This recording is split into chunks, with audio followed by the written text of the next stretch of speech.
friends? Or, is this something you're interested in? And she said, no, not particularly. We are all interested in it, but I can suggest someone. So she suggested Dr. Lydia Wytrzes, and I didn't know her.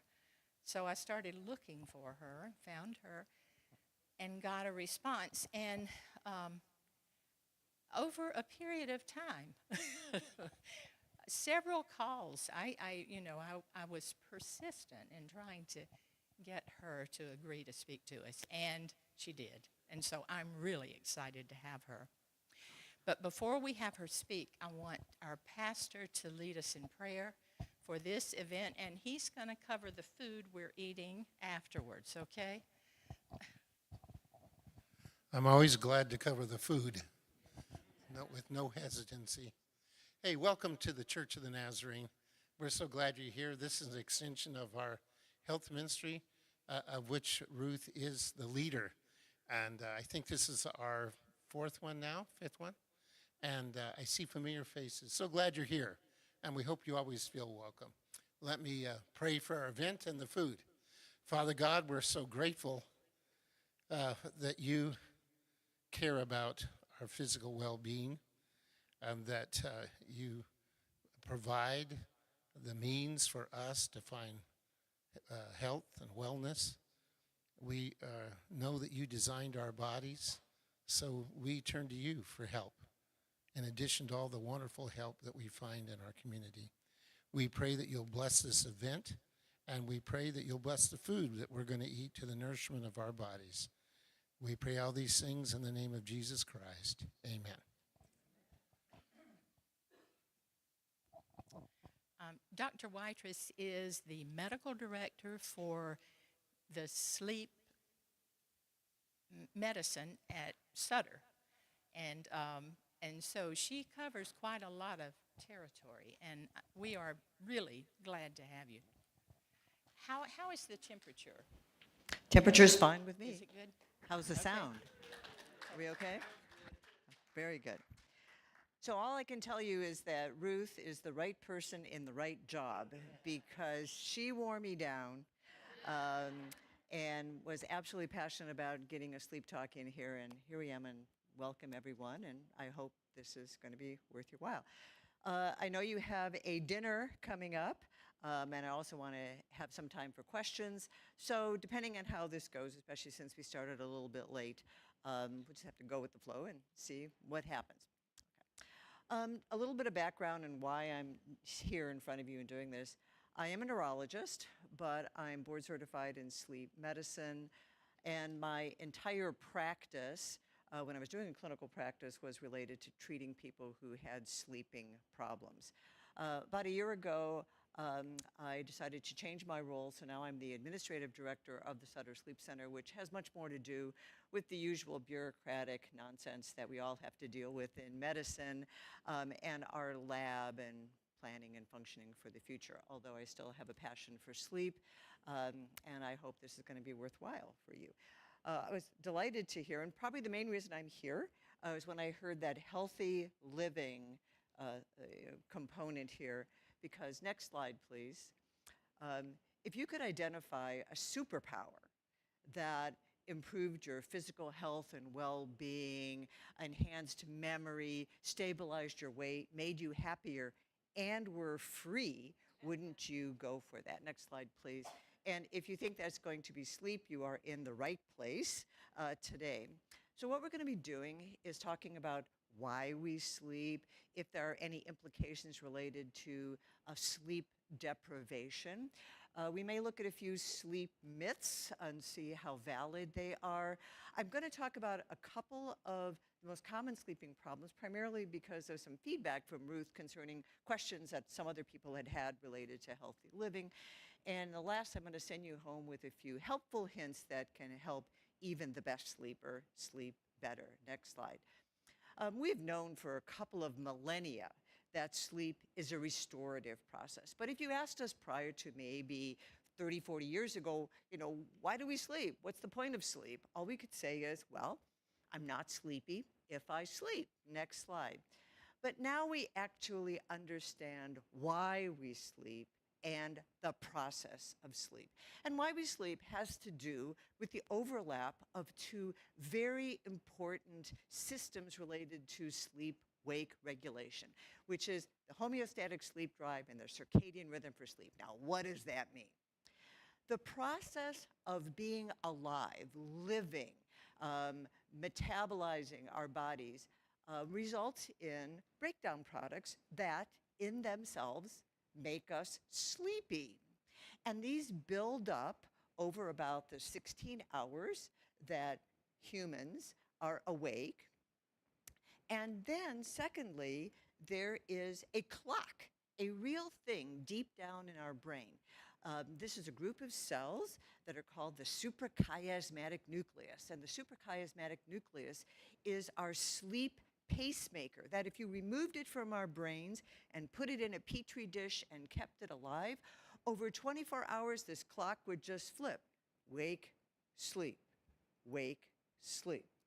So why we sleep is an overlap between a buildup of these sleepy chemicals that can only diminish in sleep, that at some point overlaps with the clock that's now flipped into sleep mode. And if that connection is really strong, like a really good Oreo cookie, we sleep really deeply and soundly. Now, during sleep, these sleepy chemicals go away. They are metabolized. And then when the clock finally flips back into wake mode, the whole process starts all over again. Next slide. But it's not just quantity, it's quality. We know from international surveys that human beings need somewhere between 7 and 8 hours of sleep in order to be fully rested. So Mom was right when she told you it's time to go to bed. But it's not just quantity, it's quality. Because also within sleep is a cycling of different stages of sleep. We cycle in and out of different stages of sleep. We kind of tend to think about it as light sleep to deep sleep. We sleep docs talk about going N1 to N3, with N3 being the deepest stage of sleep. And then after a while, we cycle back up, and then we typically go into a REM, rapid eye movement, or dream cycle, or wake up, and then the process repeats itself again. And a typical night's sleep is somewhere between 4 and 5 of these cycles of sleep. So if you have both, that is really good sleep. Next slide, please. And if you look at everything that we could do to improve our health and well-being, it turns out sleep is the single most effective thing we can do to reset our brain and body health. But different cultures, and even our culture, has not always slept the same way. For example, most of humankind slept with the seasons. When it was dark, you went to bed. When it was light, you woke up. And it was really only the advent of, first of all, being readily accessible caffeine, which allowed us to sort of wake ourselves up at a time we normally would sleep, or more typically, electricity. So when electric lights were finally available, widespread throughout the culture, it was at that point we could artificially extend our day. Before that, you, as I said, you slept with the seasons.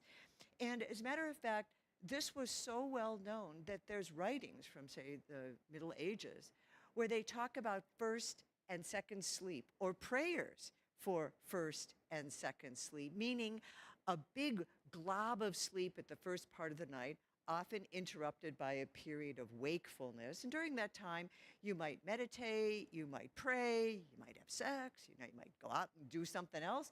And then generally there was a second bout of sleep that occurred, again, until the sun came up, and you repeated the whole process. But once we had lights, people started thinking this was a waste of time. We'd much rather maximize our wake time than our sleep time, and so we have now the pattern that we most typically see here. About 10 years ago, National Geographic did a documentary looking on the amount of sleep people are now getting. And the average working adult averages less than 7 hours of sleep during the typical work week, which is about 1 to 2 hours less than our ancestors did about 100 years ago. And we know biological processes do not shift that quickly. So there have to be repercussions of this lack of sleep if sleep matters. And it does matter. There are a whole host of things that occur in people who sleep because all animals sleep, and virtually all aspects of our life can be affected by sleep. We can only talk about so many different things. Next slide, please. But we know that all mammals sleep, all animals sleep across the kingdom, and there is not one major organ or brain process that is not enhanced or affected by sleep or its lack. So we're going to talk about a few of these, next slide please, that I think are some of the most important things.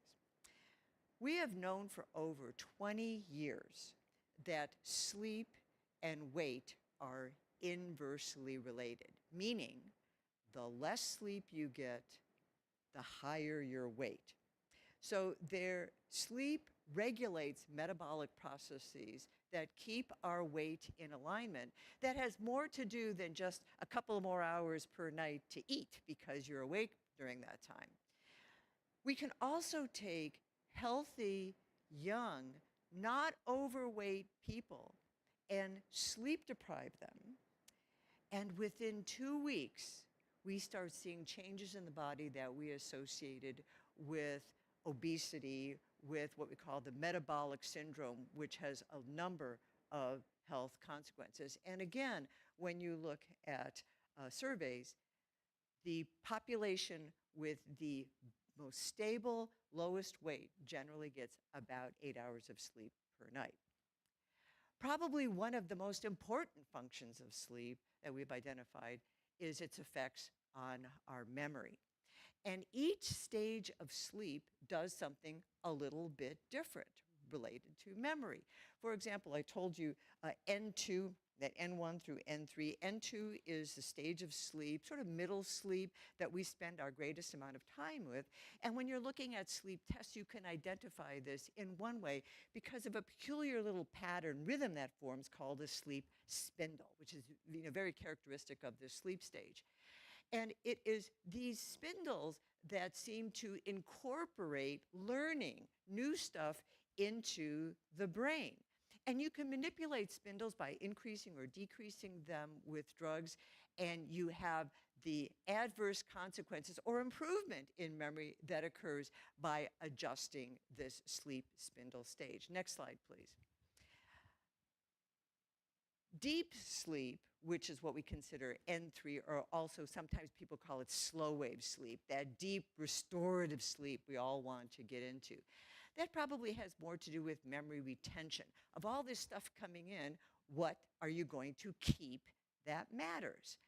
And it's not just bringing stuff in, it's sometimes removing the dross that you no longer need. Because just like if you don't ever prune your geraniums or your rose bushes, you get a big mess after a while. So the brain is constantly pruning, fine-tuning your memories during this deeper stage of sleep so that you are actually moving forward. Next slide. And Freud one slide back though. I think we slipped one. Can you do back one slide? Okay. And then, Freud, to the contrary, we probably dream because our brains now have all this information in that, but it also has a storehouse of knowledge that you accumulated all the years you were born before this time. And it's trying to sort out, okay, how does this new information make sense with what I already know? And so through this storytelling, this dreaming, is probably a lot of trying to just make sense of our memory. Next slide, please. And it's not only people who have normal memories that can benefit by sleep. We also know that people who have cognitive impairment, something as a neurologist, everybody worried about that. You know, just want to make sure I'm as sharp as I can be for as long as I can be. And sleep improvement is now a big emphasis in memory clinics and looking at people with dementia, such as Alzheimer's disease, because what we have found out from experimental animals that we've also reproduced in humans is the fact that during sleep, the brain flushes out chemicals, toxins that have been associated with Alzheimer's disease. You probably have heard of things like amyloid plaques and all this other stuff.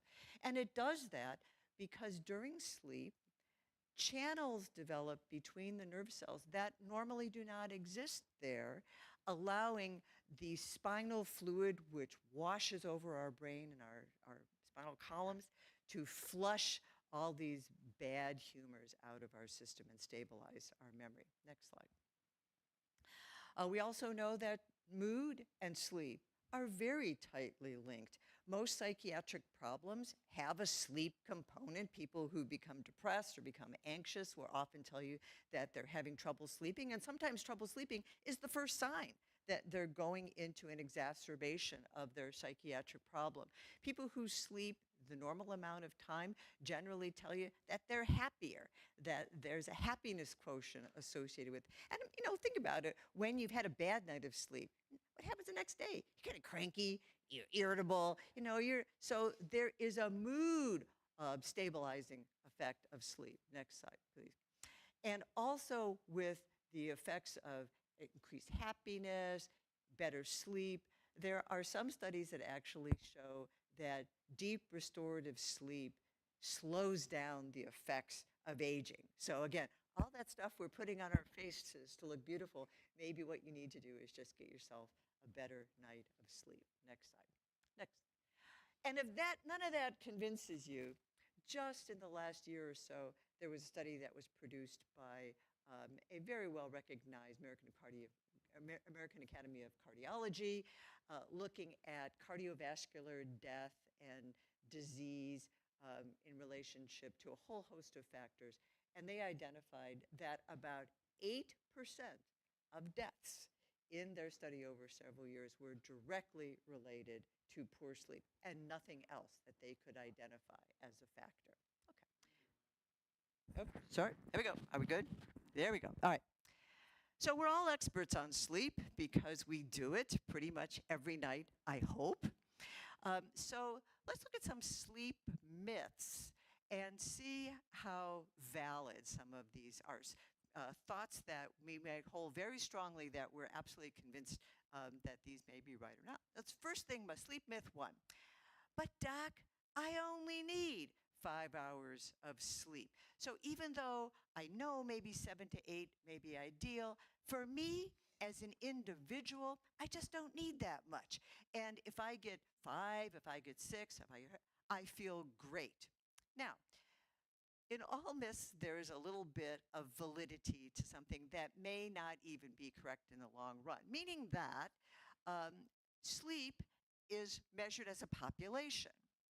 And we have a bell-shaped curve, if you remember that from biology, where in the center is where the majority of people are at, which is your 7 to 8, but there are outliers on either side.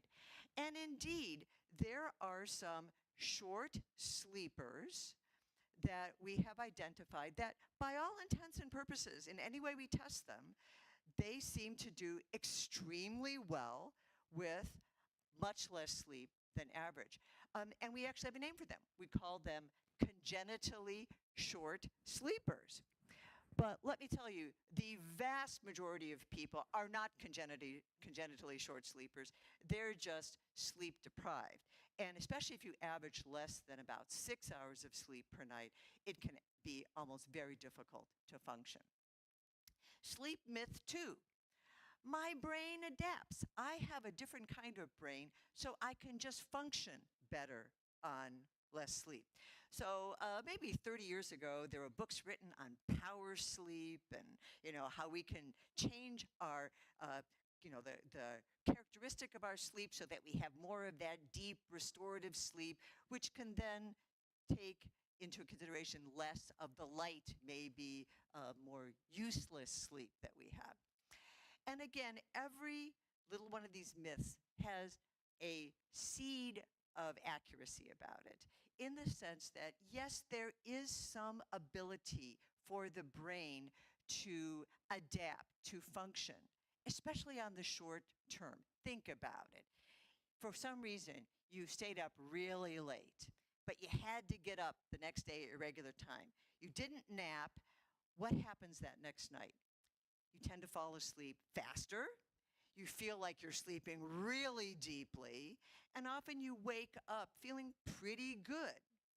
However, the brain can only do that for a short period of time, and usually once you're already a good sleeper. There is no way to change your brain for a crummy long-term sleeper, so that the only stages I get are the deep sleep that I think is going to help, me diminish the amount of sleep that I actually need. The problem with some of this lack of sleep or a lack of adapting to sleep is that most of us don't even appreciate how sleepy we are. There was a study done many years ago now on young military recruits. They were all men, young men, who volunteered to be in a sleep deprivation study.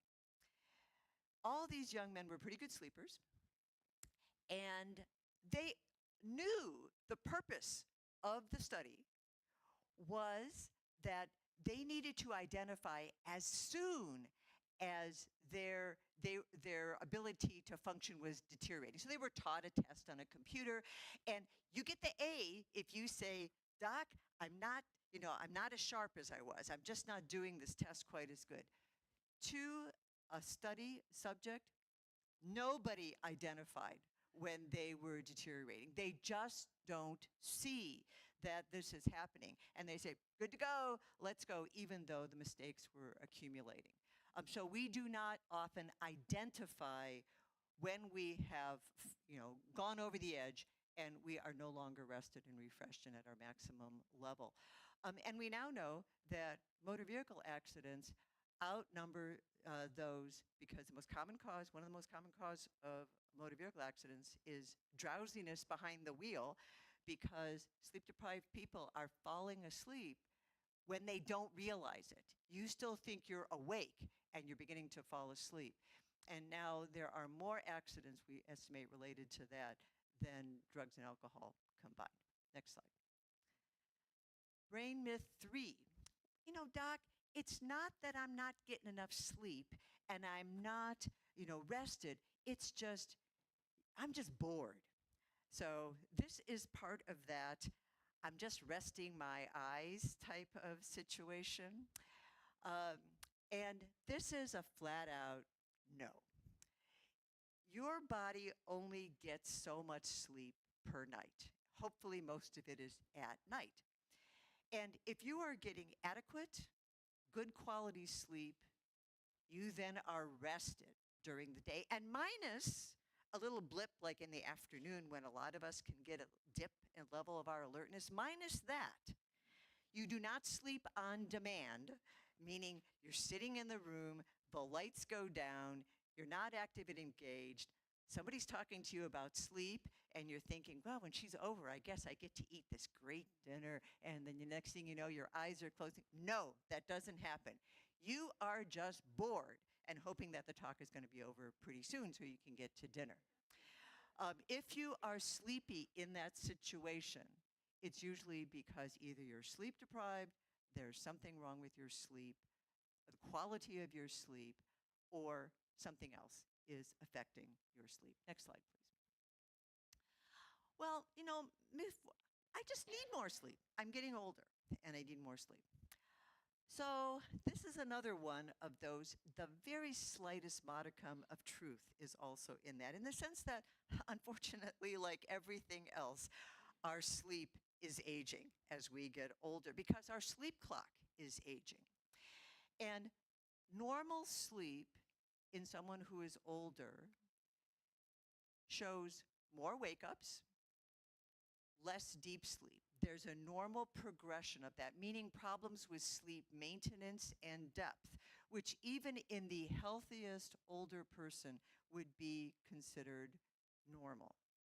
So your sleep becomes less efficient as you get older, which means sometimes you need to spend more time in bed in order to get a full amount of sleep because you're awake more during the night as a natural process of the aging of your sleep clock.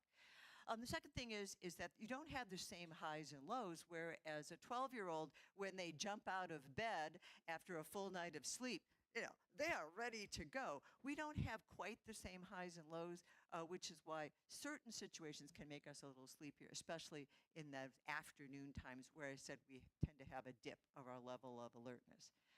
Which then brings up the question of naps. So meaning that if I don't sleep at night, I'll just take a nap during the day and it'll all even out in the long run.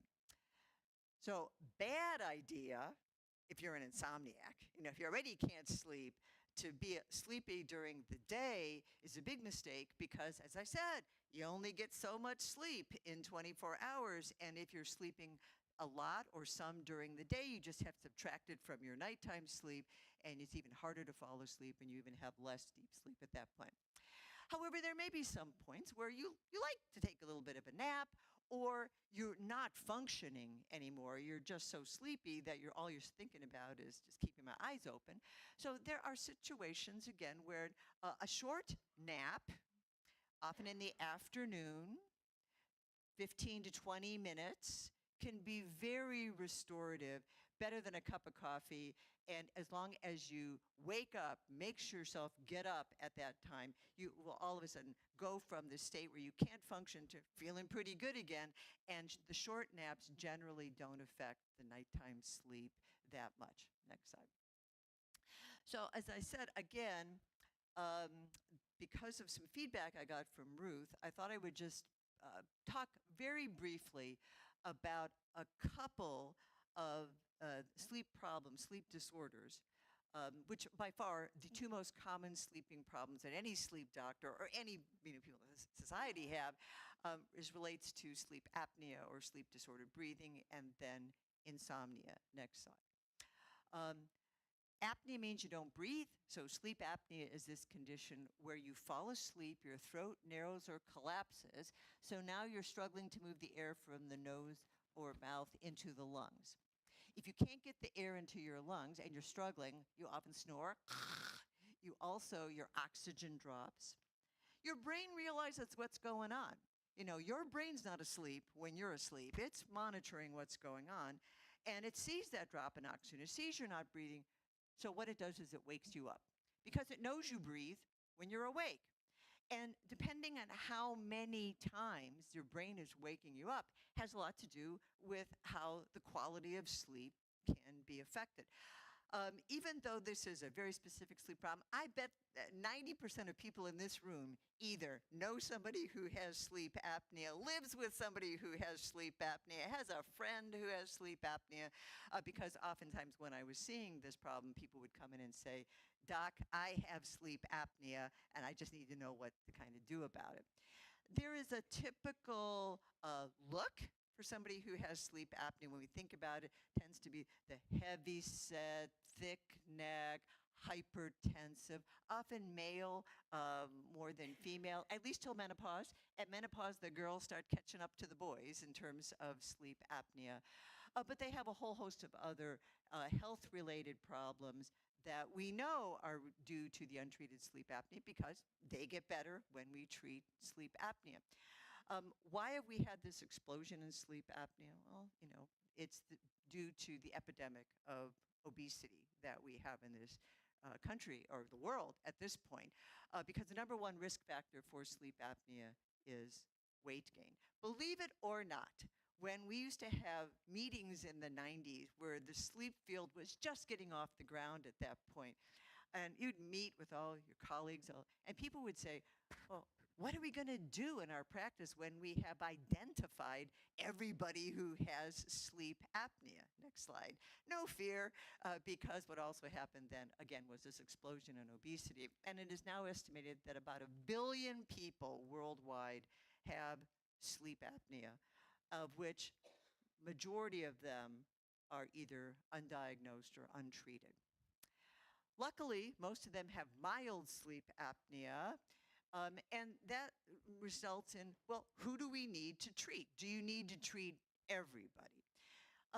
So we know absolutely that so sleep apnea, like a lot of other problems like diabetes and high blood pressure, has a range of severity from mild to severe.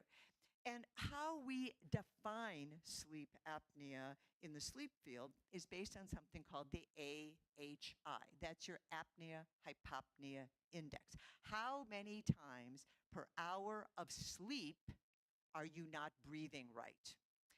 So you need a minimum of 5 per hour of sleep with a minimum of 6 hours of recorded sleep. So right off the bat, you need at least 30 times when you stop breathing during the night to even be diagnosed with the mildest degree of sleep apnea, which comes as a big surprise sometimes to people because, if you're lying next to somebody who's you think, oh my God, it's going to stop breathing and die. Luckily, that doesn't happen. The brain doesn't let it happen. It wakes you up. But when you look at who really needs treatment, for sure, we agree that people in the moderate to severe range derive a whole host of benefits from improved alertness, better health, better weight, all that kind of stuff. And moderate is, no, back please. Moderate is defined as an hypopnea index of 15. That means per hour, 15 per hour, so 90 plus during the night. And severe is defined as 30 or greater per hour of sleep. So now we're talking of hundreds of events that can occur before you get in the severe range. And at the sleep lab, even though we say 30 is supposed to be severe sleep apnea, the range is huge. Every week we see somebody over 80 or 100 per hour, and our lab, the winner in the lab was somebody who came in with 183 apneas per hour of sleep. Okay, there's basically complete disruption of sleep. So we know if you treat the moderate to severe, there's benefits. We know if you have high blood pressure that your doctor cannot control with medication, that this gets better. We know that there are certain cardiac problems. Some people may have heard of atrial fibrillation. It's a really common heart irregularity thing. We know that if your doctor even has been successful in getting you out of this irregular heart rate, everything is copacetic, now is going great, that if you have untreated sleep apnea, the likelihood your AFib is going to come back shoots up hard. So again, there are very clear people who, no questions about it, will derive benefits. And then the other people, you have to say, weigh the pros and cons of treatment versus what's wrong. Next slide. Now, 20 years ago, if you needed to be diagnosed for sleep apnea, you went to a sleep clinic. And you spent the night in this Motel 6 bed, all hooked up, lights are turned off, no TVs, technicians in the other room watching you, and you said, okay, now go ahead, sleep. These days, and it surprisingly was successful a lot because early on, so many of the patients were the moderate to severe range, and their eyes were closing even before the techs had finished putting all the stuff onto them. These days, it's much more likely that you will do a home test because we have validated home monitors, and many people, the convenience, the cost, being able to sleep in your own bed, there are a lot of pluses that are related to doing a home test. However, most home monitors do not record sleep. They are recorded time. So we don't even know if you're awake or asleep when you're doing this test. And the result of which is that the ideal candidate to do a home test is somebody we already know has pretty bad sleep apnea, because it doesn't really matter. When you're looking at hundreds of events, who cares about the sampling size? We'll be able to tell if you have moderate to severe sleep apnea, even if you're asleep only half that time or all the time. We really don't know. So again, if already pretty much know you have sleep apnea, home test, great. We get a baseline, we know where we're starting, and we also know if our treatment is successful. The ones that are the most difficult to determine whether a home test is enough are people who have mild sleep apnea. And sometimes somebody with mild sleep apnea has fairly significant disease. It could have an associated health problem, or they may be falling asleep at work or behind the wheel. So we may want to treat somebody who has mild sleep apnea, but be aware that home tests tend to underestimate the severity of sleep apnea, because a home test is assuming you're asleep 100% of the time.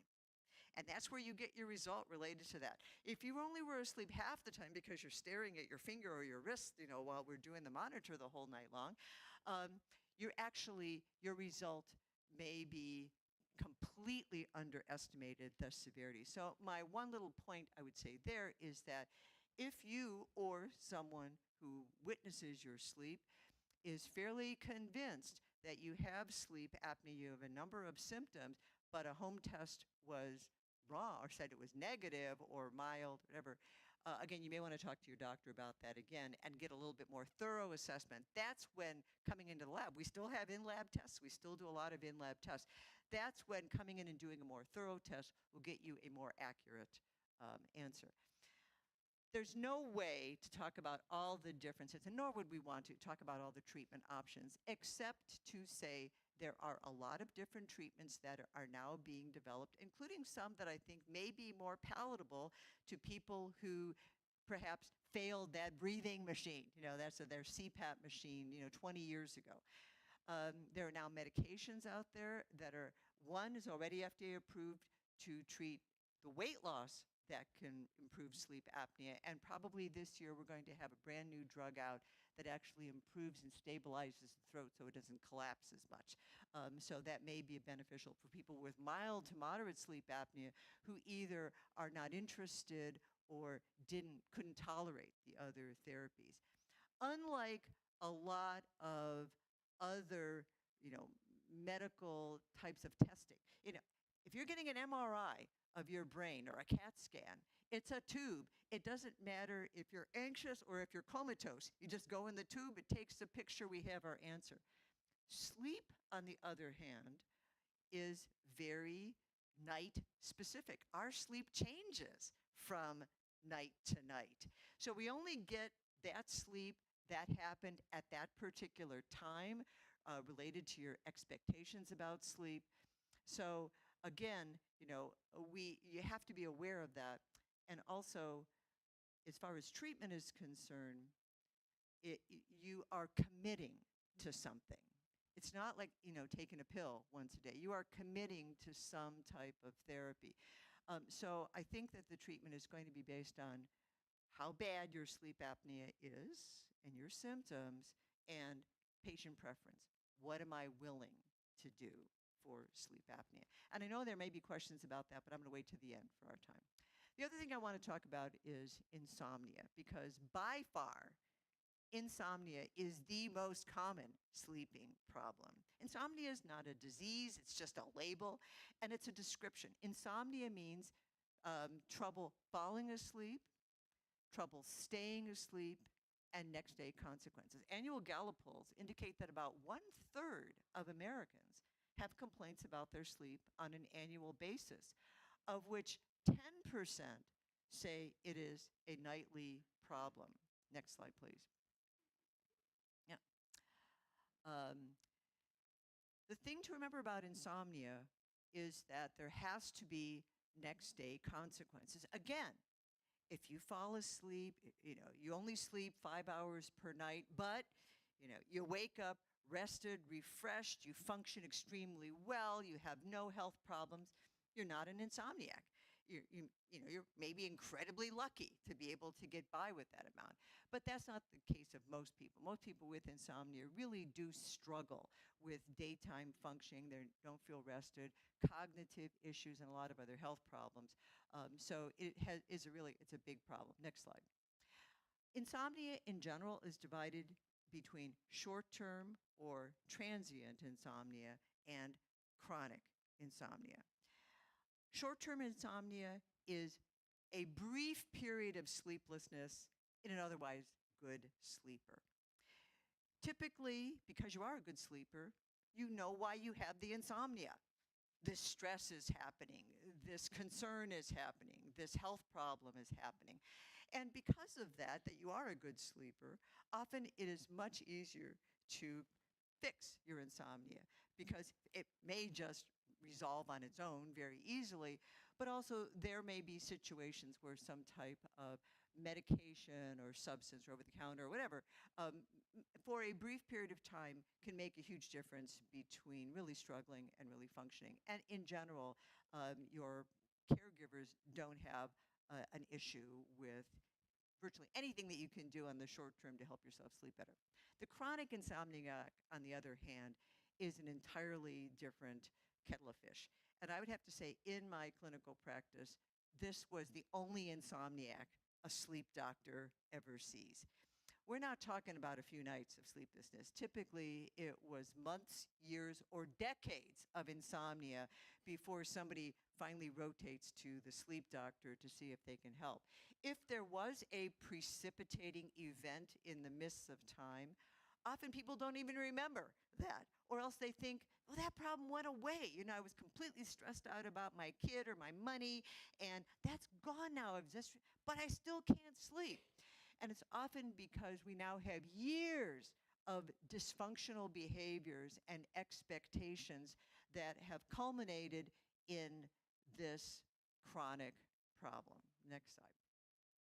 So it's not, as a sleep doc, oftentimes people have gone online, read about how to treat their insomnia, usually gotten some sleeping pills for a while, did some on, natural substances, and still can't sleep. So they would come to see me as a sleep doctor, often, sadly enough, self-defeatist, thinking, well, you're not going to be able to help me, but I'm here anyway because I'm hoping somebody's going to do something about this sleeping problem.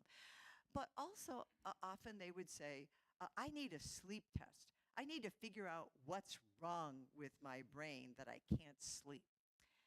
But as I said, sleep is a dynamic process. It's a night-to-night thing with expectations. Think about it. I'm not sleeping at home.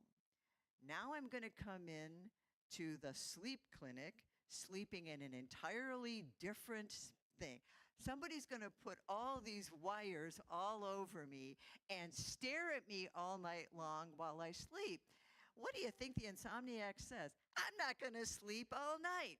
And they're right. So if you have a legitimate sleep lab in your community, probably no more than 10 or 15% of your patients should be insomnia patients. And oftentimes we do it because we really think it's something else. They have restless legs or some kind of movement disorder that's interfering with sleep, or maybe we're not even sure they have insomnia. There's got to be some other reason. Because again, to do this particular type of test may not get you the answer that you want. Next slide. But in many respects, it does come down to drugs, no drugs. And the depth of the problem can be seen by what people grasp at to help them get a better night of sleep. For example, just last year, the National Science Foundation published a study that shows almost 10% of adult Americans are using some form of marijuana to sleep. And statistics show that about 17% of adult Americans have at one point tried marijuana to sleep, despite the fact that there has not been one study that shows it's effective. And we have no guidelines for its use. But again, to me, it just shows a lot of people are desperate. They really want to try anything. And I think someone, in my practice, sometimes people didn't want to do their $10 copay, but are willing to go to the cannabis store and drop down 80 or $100. These are people who are desperate. So again, if these days, what we try to do first is what we call CBTI, Cognitive Behavioral Therapy for Insomnia. This is a non-drug strategy that helps us recognize and change beliefs in order to affect sleep better, essentially. And we have to learn a whole new set about how we sleep. And we know this is fairly effective. Next slide, please. Statistically, um, uh, why would we do CBTI rather than pills? I mean, for most other health problems, if you've got blood pressure, get a blood pressure pill. Got cholesterol, you get a cholesterol pill. Of course, you make lifestyle changes. We really want lifestyle changes, healthy eating. But again, if you've already maximized that, often it's a pill. So why aren't we giving? Why do we treat sleeping pills different than we treat a lot of other pills, if that's something that would fix the problem? Well, what CBTI does is it actually can address the underlying problem. As I said, insomnia is due to all these dysfunctional behaviors that sometimes, like peeling an onion, you really got to get over several layers before you finally got all the different things that are causing that particular person that night not to be able to sleep. And instead of just band-aiding over an abscess, let's just put them on sleeping pills, we should try to see if we can fix the problem. And statistics show that about 60% of people, sometimes 70% if they're a really good program or therapist, so between 60 and 70% of people respond to CBTI, irrespective of the duration of their insomnia. And it doesn't even matter what is causing the insomnia. It could be that you're insomniac because you're stressed out, it's because you're depressed, it's because you're undergoing cancer. It doesn't matter. It helps everyone who's willing to be open to this type of program. Within a month, CBTI is as effective as a sleeping pill. So yes, there is a learning curve to cognitive behavioral therapy. You're not going to do it the first night and sleep great after 30 years of insomnia. There's a learning curve. But statistics again show that if you last for 30 days on CBTI, you are sleeping about as well as someone who is taking a sleeping pill, but you have no long-term consequences of taking that sleeping pill. And unfortunately, the biggest problem with sleeping pills are the side effects, which is that they may affect your memory, they may affect your balance.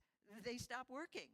You become tolerant to the medication. So now you're taking something that's not even really helping your problem. And if you can avoid all the side effects of that, that is really tremendously beneficial. So right on schedule, because you're going to have about 15 minutes, I said I would send everybody home with some helpful hints as to how all of us can get a better night of sleep by some rules for a better night of sleep by improving our sleep hygiene.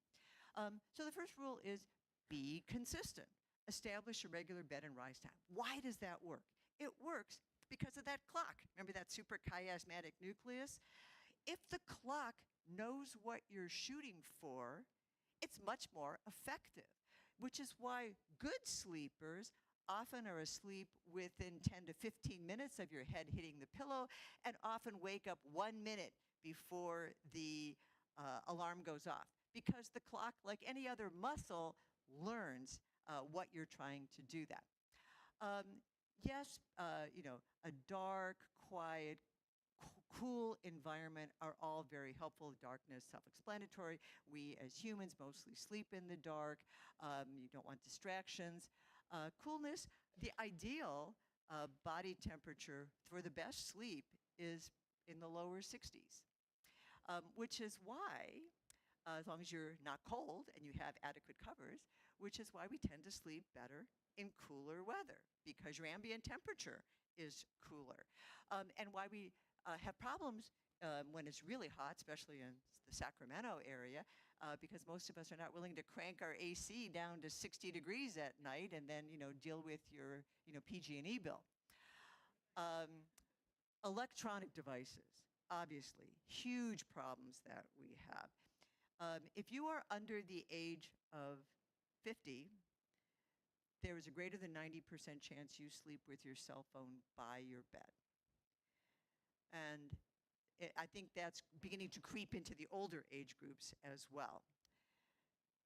And unfortunately, there's a whole host of reasons why this is a problem. The light from the electronic devices can diminish melatonin. That's the body's natural sleeping substance. they're engaging so that, you're not in this cool, meditative mode to actually allow yourself to sleep. And, sleep, when you think about it, um, remember teeter-totters? They don't have teeter-totters anymore in school rooms. And, there's the skinny kid and the chunky one. And so what sleep is, when you look at sleep, what happens is the teeter-totter is very um, enhanced. The clock is more geared towards wakefulness than sleep. And if you think back in the history of man, especially if you were sleeping out in the savannah or in the caves, what was more important? Sleeping so soundly that you didn't hear the lion come into your cave? No, it was like, danger, danger, I gotta be aware of what's going on. So the sleep clock tends to be geared towards wakefulness, towards arousal, which is why there's a process to actually getting yourself to fall asleep. And unfortunately, electronic devices which engage us, you're absolutely not in brain mode that is very sleep inducive. Um, Thanksgiving dinner notwithstanding, usually after a heavy meal, you need about 3 hours to digest your food because the initial products of digestion tend to be alerting. So if you eat really late, that can affect your ability to fall asleep and stay asleep. We all know about caffeine, but are you aware as you get older, um, a 6 to 8 ounce cup of regular caffeinated coffee can last, it can be some effects of that caffeine 8 to 12 hours after your last cup of coffee. Now, I grew up in Ohio, and we had driver's ed. And when I remember driver's ed told me about alcohol, the single most commonly prescribed substance for sleep. That's over the self-prescribed. And when I was in driver's ed, my teachers always said, alcohol is first a stimulant, then a depressant. And that's why people use alcohol to sleep, is that, you're using it for the sedative secondary effects to help them fall asleep. The problem is that it's very disruptive to the quality of sleep. So as your alcohol is being metabolized in your liver, you're definitely awake more, you have less deep sleep, your quality of sleep very definitely decreases. Regular exercise, hot bath. How does this help? Regular exercise, if you're going to do something aerobic, either in the day or at least 4+ hours before you want to go to sleep, or a hot bath an hour before sleep, especially in the cold climate, help because of another rhythm that overlaps the sleep rhythm, which has to do with body temperature. We all know 98.6, that's our body temperature. But our body temperature actually fluctuates over 24 hours. And at night, our body temperature drops, which also correlates with melatonin, the body's natural sleeping substance, increasing. And as your body temperature drops, your melatonin goes up, you fall asleep. What does a hot bath or judiciously timed exercise several hours before going to sleep do? It transiently raises your body temperature so that it starts at a higher level and the drop-off is steeper. And it turns out the steeper the rate of drop-off of the temperature curve, the shorter the sleep onset latency.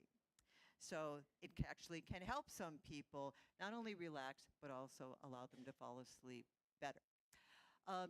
We always recommend a soothing routine. Again, back to the clock, whatever it is.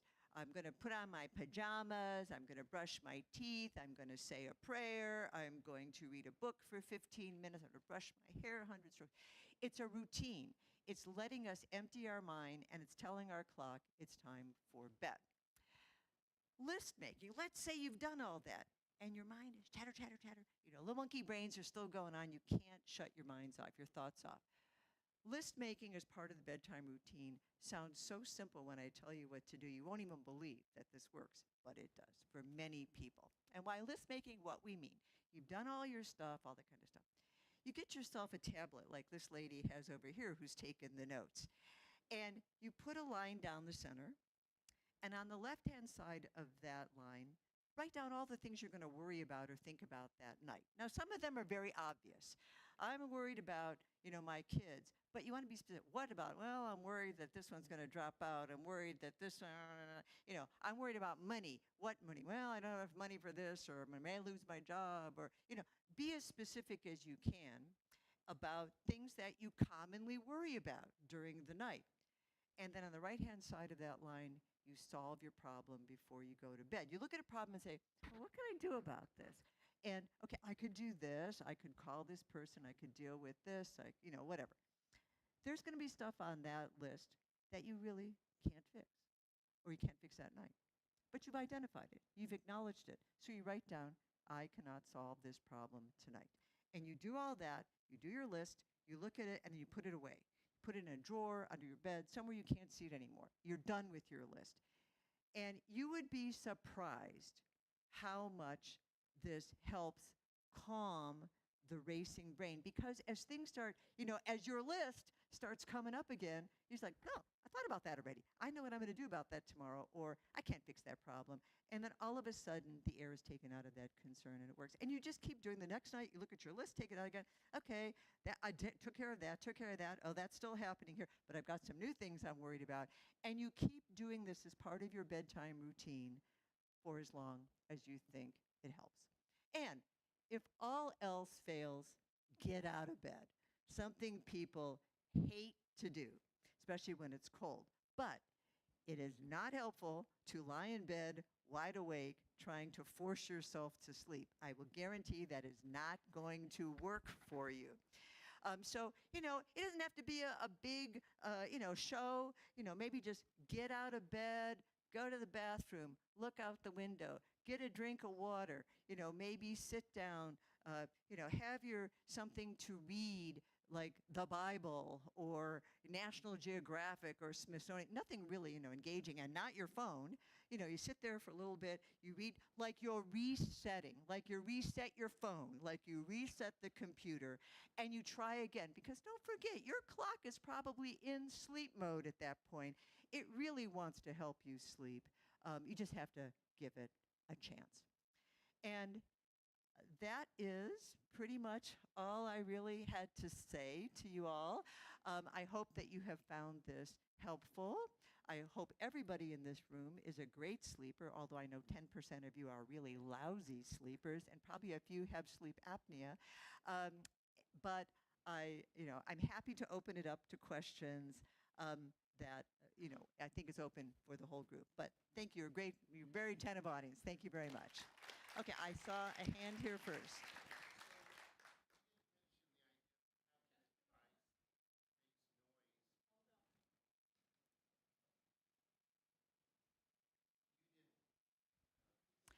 You talking about like white noise devices or the? Yeah, they say they interrupt these circular sets Yeah. of thinking. So again, there's a lot of things out there that you can try or purchase. And white noise has been something that has been around for a long time. And whether we're talking about raindrops or, jungle sounds or whatever, for some people it works. For most people it doesn't, especially if you have a really significant problem, because everything works for 2 nights, and then after that it's like, oh, that's not going to work anymore. And unless you really fix the problem. And I think you have to be aware that with all these gadgets, and there are so many gadgets and so much stuff that you can purchase, try, most of them have never been validated except by the company that is selling the product. One last thing, and I'll stop. If melatonin is naturally produced in our body, then what's negative about taking a melatonin pill? Okay, so, plus minus melatonin. And I would have to say, I've been in practice long enough that I've seen the waves of, research where this was horrible, this was good, now it's horrible again, so there's a lot of, in medicine, based on new information or reassessing old information, recommendations can change. So melatonin has always been a kind of a funny substance because you may not realize this, but melatonin is not FDA approved for sleep. It is approved as a food substance. And if something is a food substance, then it does not have to go through any of the rigorous training except to show that it's generally safe and doesn't make you sick. In addition, in the United States, melatonin cannot be patented. You cannot patent a naturally occurring substance, which is why we have had very few pivotal trials, clinical trials related to melatonin, because a pharmaceutical company cannot make any money off of melatonin. They can't patent it. And the result of which is that they have no motivation to go ahead and look at that. So a lot of the information that we have about melatonin is indirect. So there have been some concerns, especially in lab animals, rats, who were given excessive amounts of melatonin, that there may be some effects on the immune system. I mean, we're talking about tons of melatonin per night, not the amount that humans are taking, at all. But, there was issues about fertility, that their fertility changed in some rats, that there was maybe a higher rates of certain cancers. So there were concerns that melatonin could have negative effects. And because we don't really have the studies that show the safety of it, that's one of the issues related to why some people say it's absolutely wrong.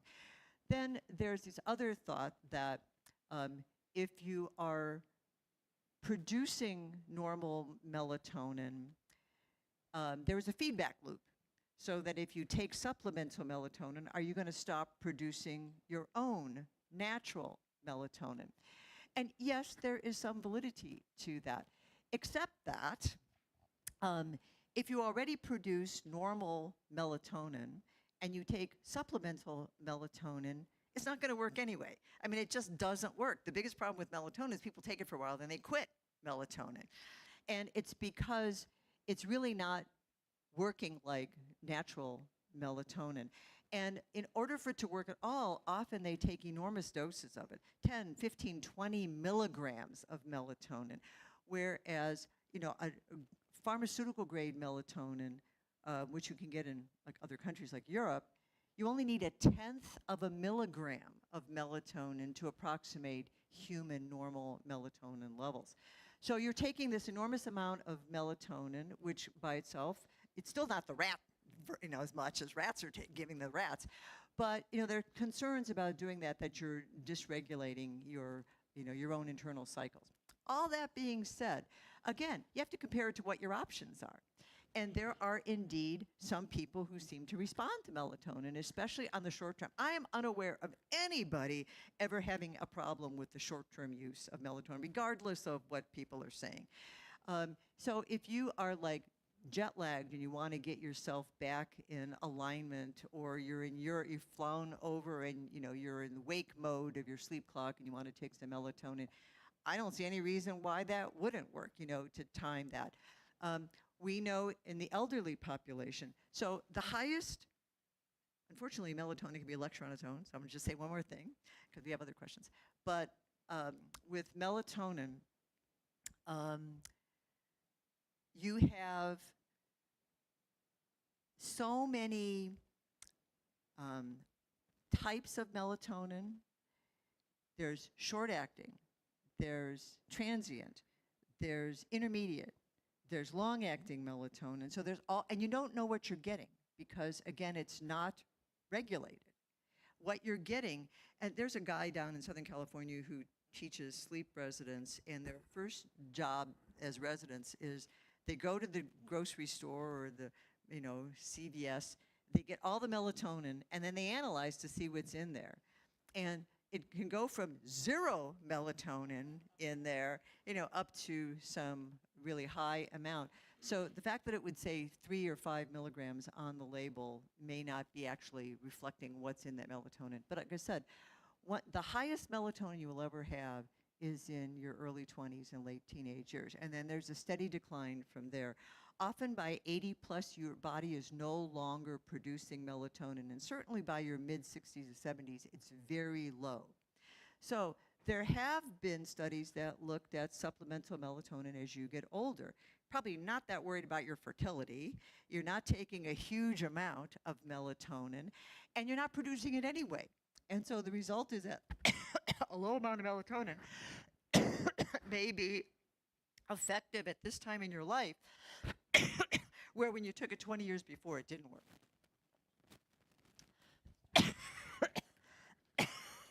Got to get her. Yes. I just had a question that I've made my own observation on, and I've always just been curious why. And that is that it seems like your lowest weight is when you wake up. It's like I feel like I've lost 3 pounds sleeping. I mean, how is that possible? I'm just curious if it's just myself or if that's a reality.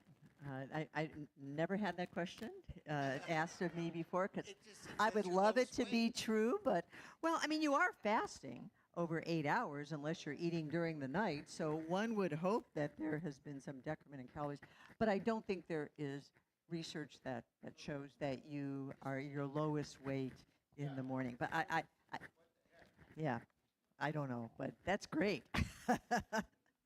So I'm curious, in any of your research, have you come across any effects of electronic devices that are near you, but maybe not on or not in use? But electronic devices are always transmitting things. Bluetooth is transmitting something. You're getting email, so there's wireless things that are coming back and forth through your phone. Have you seen any or run across any research that shows that that disrupts your brain waves in any way?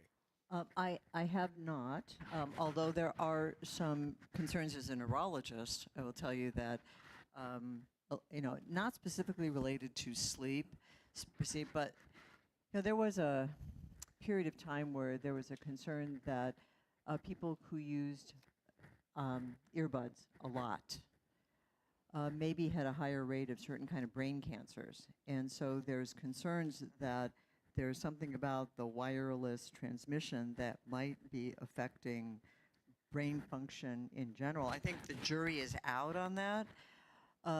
But no, I don't know any research that specifically says that. I mean, it could be, a few years from now, we might be saying, oh, guess what? We didn't realize this.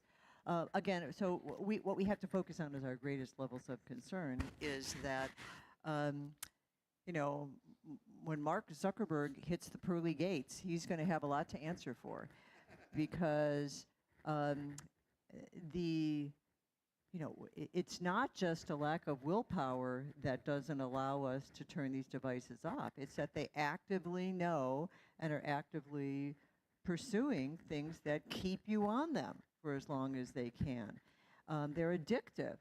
And if you have a ancient system like sleep that requires a certain kind of situation and mindset and environment to help you sleep the best, I know these devices are very disruptive to sleep.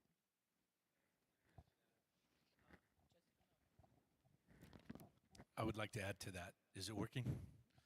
My brain works like a truck stop. It's 24/7, never shuts off. I believe it's a product of my work, and I can't solve problems during the day, so they continue into the night.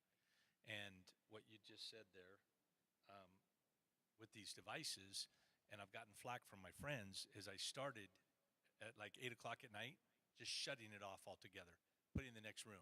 And they give me flack about that, saying, well, what if something happens to one of us or one of your kids, or we need to call you in the middle of the night and we got a 911? I'm like, oh, well, that's what we have fire departments for. What I always say is that everything in life is a choice. And in medicine, everything in life is a choice. You choose to treat something or not. You choose to make a change or not. And you just have to look at how disruptive is something versus the benefit that you get from it. And each individual is going to make that decision on their own. All I can do is tell you why it might be healthier to take a different approach. And so, when you look at a habit, typically it takes about 6 weeks for something to change. So when you're talking about, cognitive behavioral therapy, which I mentioned for insomnia, and there's these programs that you can do online or sometimes in person, but it's hard to find somebody who does that. They basically start at you commit to a 6-week thing because nothing's going to change before then. And, in a situation like this phone, I would challenge you or your friends to say, if you're not having a problem, who cares? But if you are having a problem and you would like to improve something, make one change. Let's just say, I'm putting that phone in the other room overnight, and if something, they can call me on, I don't know, you just have to decide. I'm just going to make this change. And reassess in 2 weeks. Do you think there's been any change? Am I following this? Do I want to consider it for 2 more weeks? And I think at some point you're going to realize if something works. And, yeah. It works both ways because people send me a text message at midnight because they don't want me not to get the message for the next day. And so all night long, I'm getting text messages rolling in. That's why you need to remove that phone from your bedroom. Yeah, no. This isn't even an argument here anymore. So let's have Ruth give the magic microphone. It's been suggested that I do CPAP machine. On the trial, it really dried out my mouth, and I know that's not very good for your dental work. Thoughts on that?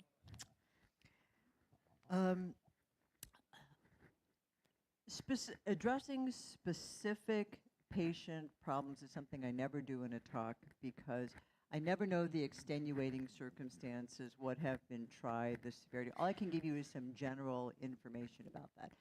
And there are definitely side effects to the PAP devices. We call CPAP, which just stands for continuous positive airway pressure. It's basically an air machine that you breathe against.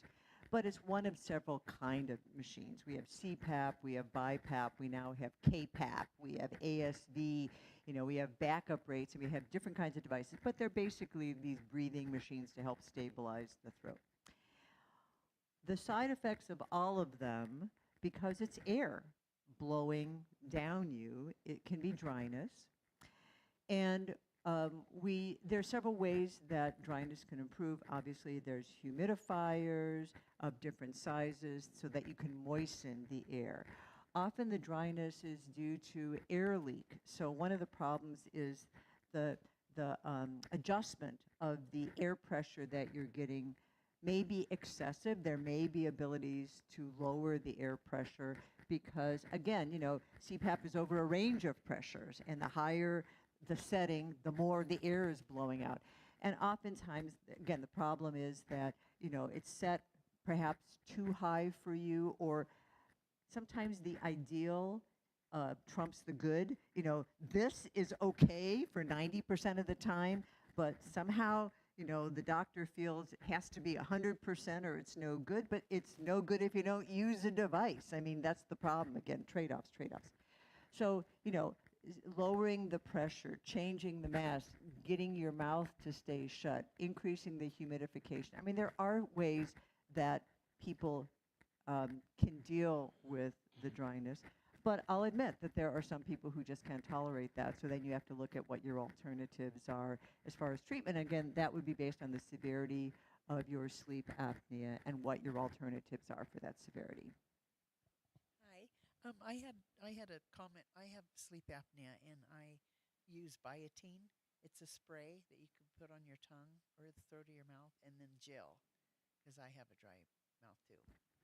So, what we used to do at Sutter is we used to have a sleep apnea support group that one of our really smart techs ran about every 3 months. And it was great. We had a great attendance with that. And often you learn more from other patients than you learn from your doctors because they're trying all kinds of things. So, I mean, here's like maybe somebody, you just have to know about that. But these days people go online, there are online support groups, you can do Sleep Apnea Association. But again, there's a lot of little tricks that work for certain people. Can I ask you about trazodone? How many more questions and how much time do we have? Because we have a couple more. It's already 6, so don't you want to have dinner? 4 minutes. 4 minutes, okay. Real quick, and then one last question, then that's it. So trazodone was the single most commonly prescribed substance for sleep before we had another sleeping pill called Ambien, or Zolpidem now.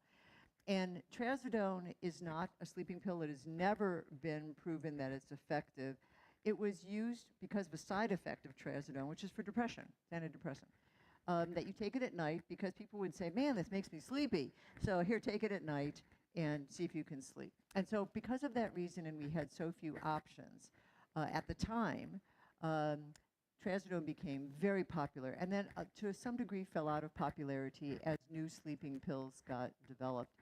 It's still one of the more commonly prescribed things because it's really safe. You know, they're very, in the doses that it's prescribed, very low dose, there are very, very few side effects to trazodone. The biggest problem with trazodone often doesn't work, and you get tolerant. So at some point, it's not working, but maybe either you stop it or you think it's working because the placebo effect. I must be taking this, it must be helping. How about the last question, then we'll have dinner. You choose. Just wanted to mention that that really works.